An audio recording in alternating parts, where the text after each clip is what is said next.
बिस्मिल्लाहिर्रहमानिर्रहीम। अस्सलाम वालेकुम नाज़रीन, आप यूट्यूब चैनल देख रहे हैं। मैं इमरान खान हूँ। ईरान की और अमेरिका की इसराइल की जंग के सिलसिले में आज एक इंतहाई अहम तरीन दिन है। अमरीकी मुज़ाकरात का जो वफ्द है वो पाकिस्तान में पहुँच गया है। ईरानी मुज़ाकरातकार जो हैं वो भी इस्लामाबाद में पहुँच गए हैं। अमरीकी वफद में कौन कौन है? उसमें JD वेंस हैं, स्टीव विटकॉफ है और जेरेड कुशनर है। अच्छा, इनके बारे में थोड़ा सा मैं आपको बता दूं कि जेरेड कुशनर जो है ये डोनाल्ड ट्रंप का दामाद है और ये इसराइल का बहुत बड़ा हामी है और डोनाल्ड ट्रंप को इसराइल के बहुत करीब करने में इसका एक बहुत बड़ा किरदार है। स्टीव विटकॉफ ये भी इसराइल का एक बहुत बड़ा हामी है, बड़े अच्छे इसके ताल्लुकात हैं। JD वेंस इस जंग के इतना हक में नहीं था। ये एक ऐसी शख्सियत है जो बैलेंस कर सकती है इस मुज़ाकराती टीम को, और ये तीनों लोग अमरीकी वफद की नुमाइंदगी करेंगे मुज़ाकरात में। ईरानी वफद के अंदर बुनियादी तौर पे दो लोग हैं। एक मोहम्मद बाकर कालीबाफ जो ईरान की पार्लियामेंट के स्पीकर हैं, और इसके बाद ईरानी वजीर खारजा डॉक्टर अब्बास अरागची। ये वहां से दो लोग हैं। एक तरफ तीन लोग हैं, एक तरफ दो लोग हैं। ये लोग मुज़ाकरात करेंगे। पाकिस्तान जो है वो इसमें सहूलतकार का किरदार अदा कर रहा है और पाकिस्तान की सरजमीन पे इस्लामाबाद में ये मुज़ाकरात हो रहे हैं। इन दोनों के पाकिस्तान आने पर रद्द-ए-अमल कैसा था हमारी जानिब से? तो देखें, पाकिस्तान की मीडिया ने तो बड़ी गेम उठाई। ज़्यादा बात वो अमेरिकन की कर रहे थे। उसकी वजह यह है कि अमरीकी नायब सदर है तो एक गर्मजोशी पाकिस्तान की तरफ से होती है हमेशा। हमें लगता है वो दुनिया का सबसे क्योंकि ताकतवर मुल्क है, उनके पास पैसा वैसा बहुत है, हमारी पॉलिसी भी वहाँ से अक्सर बन के आती है। लिहाजा बड़ी ज़बरदस्त शानदार कवरेज और शानदार तबसरे जो है वो अमरीकी जो वफद है उसके हवाले से हो रहे थे। लेकिन जैसे ही ईरानी वफद पाकिस्तान पहुंचा तो पाकिस्तानी अवाम की जानिब से सोशल मीडिया पे जिस तरह का इस्तकबाल और जिस तरह की बातचीत ईरानी वफद के हवाले से हुई, अमेरिकन को उनका 10% भी नहीं मिला। यानी पाकिस्तानियों की जानिब से सबसे ज़्यादा जो इस्तकबाल किया गया और जो खुशामदीद कहा गया वो ईरानी वफद को कहा गया। वैसे भी वो जंग को जीत कर आ रहे हैं, उनके पास ये तासुर है कि वो जंग को जीतते हुए हैं, और ये तासुर मैं अपनी ज़ाती पसंद या नापसंद पे नहीं कह रहा। ये अमेरिकन जो लोग तबसरा कर रहे हैं उनका भी ये कहना है कि ईरान जो है वो अमेरिका से ज़्यादा बेहतर परफॉर्म कर गया है इस लड़ाई में। इसराइल और अमेरिका का उसने बहुत नुकसान किया है और कमज़ोर होने के बावजूद, एक गरीब मुल्क होने के बावजूद, वसाइल की कमी के बावजूद ईरान ने जिस किस्म की लड़ाई लड़ी है वो तारीख में एक मिसाल के तौर पे याद रखी जाएगी। अब दोनों ममालिक ने ज़बरदस्त किस्म की जंग लड़ी है, मगर दोनों की जानिब से कोई भी फौजी नहीं आया। दोनों जानिब से सियासी लोग आए हैं, कोई फौजी नहीं आया दोनों तरफ से, क्योंकि दोनों ये जानते हैं कि फौज का काम सिर्फ और सिर्फ लड़ाई करना है, हुक्म की तामील करना है। मुज़ाकरात और पॉलिसी बनाने जैसे जो अहम मामलात हैं वो फौजियों को नहीं दिए जा सकते क्योंकि वो ख़राब हो जाते हैं। तो दोनों तरफ से कोई फौजी नहीं आया, और दोनों में से दबाव किस पर ज़्यादा है ये बहुत इंपॉर्टेंट है, और ये साबित कर रहे हैं दोनों के बयानात। पहले आप बयानात देखें। मुझे ऐसा लगता है कि अमेरिका बहुत दबाव में है। अमेरिका की जो क़यादत है वो बड़ी फ्रस्ट्रेशन में भी है, बड़े दबाव में भी है। उसकी वजह मैं आपको बताता हूं। देखिए, बिल्कुल साफ है, यहां उनके बयानात हैं, आपको यहां से साबित हो जाएगा। पहले आप डोनाल्ड ट्रंप को देख लें।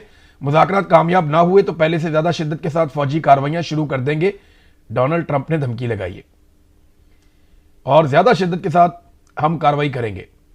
अमरीकी जरीदे न्यूयॉर्क पोस्ट से टेलीफोनिक बात की है डोनाल्ड ट्रंप ने, और उन्होंने कहा कि जल्द पता चल जाएगा कि अगले 24 घंटों में ही हमें यह समझ आ जाएगी कि मुज़ाकरात कामयाब होते हैं या नहीं होते।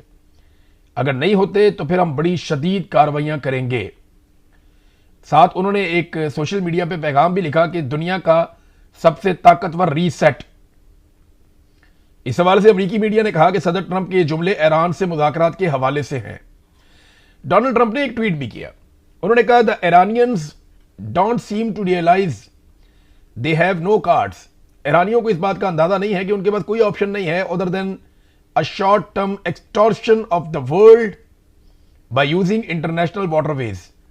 कि जनाब वो बैन अवी पानियों को इस्तेमाल करके एक्सटॉर्शन या एक इलीगल किस्म का मनी तो ले सकते हैं, पैसा तो इकट्ठा कर सकते हैं, लेकिन ईरान के पास कोई चॉइस नहीं है, कोई कार्ड्स नहीं है।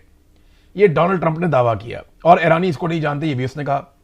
फिर डोनाल्ड ट्रंप ने कहा, the only reason they are alive today is to negotiate. आज उनके जिंदा होने की वाहिद रीजन जो है वो मुज़ाकरात है। यानी आज वो इसलिए जिंदा है कि वो मुज़ाकरात कर रहे हैं। ये बड़ी धमकी अमेज ट्वीट है। देखिए, यहां से पता चलता है डोनाल्ड ट्रंप पे कितना दबाव है, अमेरिका के अंदर, अमेरिका के बाहर, हर तरफ। اور سی این این نے یہ رپورٹ کیا ہے مبینہ طور پہ کہ وہاں ڈونلڈ ٹرمپ اور نیتن یاہو کے بیچ میں بھی بڑی سختی چل رہی ہے. نیتن یاہو لگاتار لبنان کے اوپر اٹیک کر رہا ہے اور ڈونلڈ ٹرمپ کی جانب سے اس میں مداخلت کی گئی ہے کہ یہ اٹیک بند کر کے وہاں پہ مذاکرات کیے جائیں. اور اب پتہ چل رہا ہے کہ وہاں پہ بھی 2 وفود جن میں اسرائیل اور لبنان کی قیادت موجود ہے وہ امریکہ کے اندر مذاکرات کے لیے جا سکتے ہیں. سٹیو وٹکوف کی طرف سے کوئی سٹیٹمنٹ نہیں ہے ابھی ہمارے پاس, یہ امپورٹنٹ آدمی ہے اس ریجن کا, لیکن جے ڈی وینس کا ایک سٹیٹمنٹ ہے اگر ایران نے سنجیدگی کا مظاہرہ نہ کیا, چالاکی کی کوشش کی, تو امریکی مذاکراتی ٹیم مثبت رد عمل نہیں دے گی. پھر انہوں نے کہا کہ امریکی صدر ٹرمپ کی گائیڈ لائن کے مطابق مذاکرات میں حصہ لینے جا رہا ہوں. یقین ہے کہ ایران کے ساتھ مذاکرات مثبت رہیں گے. اگر ایرانی قیادت نیک نیتی کے ساتھ بات چیت پر آمادہ ہوئی تو امریکہ بھی کھلے دل کے ساتھ آگے بڑھے گا. اب دیکھیں یہاں پہ نا اف اینڈ بٹس ہیں, یہاں پہ کنفیوژن ہے. ایران کی جانب سے کنفیوژن نہیں ہے, وہ بڑا کلیئرٹی کے ساتھ آ رہے ہیں. یہ آپ اگر کالیباف کا سٹیٹمنٹ دیکھیں, یہ انہوں نے خود ٹویٹ کر کے بتایا. جو مذاکرات کی کمیٹی ایران کی جانب سے آئی ہے 2 رکنی, اس میں جو سربراہ ہیں وہ محمد باقر کالیباف ہیں.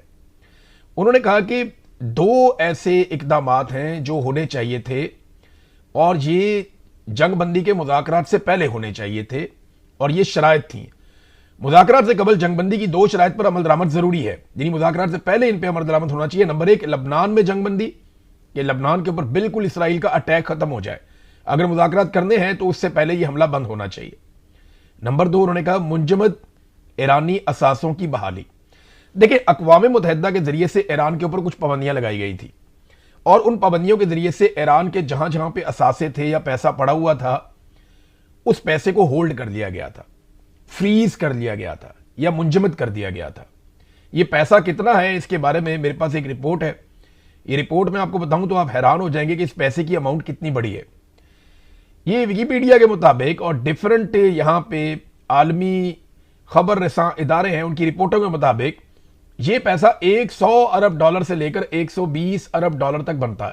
بہت بڑی اماؤنٹ ہے, بڑی ہیوج اماؤنٹ ہے, کسی بھی ملک کی قسمت بدل سکتی ہے.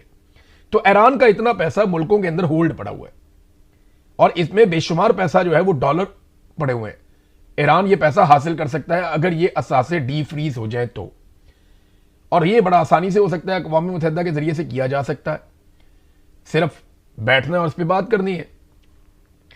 تو اب اس میں یہ پیسہ کہاں کہاں پڑا ہوا ہے, اس میں دیکھیں سب سے پہلے تو اس میں $2 ارب امریکہ میں پڑا ہوا ہے.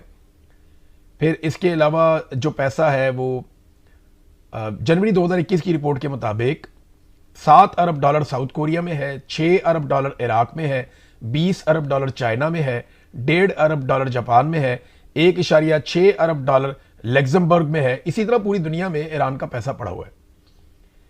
تو اقوام متحدہ کی پابندی کے بعد اس پیسے کو فریز کر دیا گیا تھا.